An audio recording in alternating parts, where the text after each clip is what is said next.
मला राजकारणाशी काही देणं घेणं नाही म्हणणाऱ्यांनो, एक गोष्ट लक्षात घ्या. तुम्ही राजकारणाकडे दुर्लक्ष करू शकता, पण राजकारण तुम्हाला कधीच दुर्लक्ष करत नाही. तुमच्या घरात 7 लोक असतील तर त्या 7 जणांच्या आयुष्यावर रोज राजकारण परिणाम करत असतं. आजी आजोबांना उपचार मिळतील का, औषध परवडेल का, सरकारी हॉस्पिटल वाचवेल की रांगेत जीव जाईल, हे राजकारण ठरवतं. वडिलांचा पगार, नोकरी, पेन्शन महागाई समोर टिकेल का, हे राजकारण ठरवतं. आईच्या किचनमध्ये गॅस असेल की चूल, डाळ 80 रुपयांना मिळेल की 180 रुपयाला, हे राजकारण ठरवतं. भावाचं शिक्षण फ्री होईल की जमीन विकून फी भरावी लागेल, हे राजकारण ठरवतं.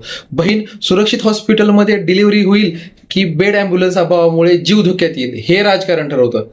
तू कोणाशी लग्न करशील, काय खाशील, काय बोलशील, कशासाठी जेलमध्ये जाशील, हे सुद्धा राजकारण ठरवू शकतं.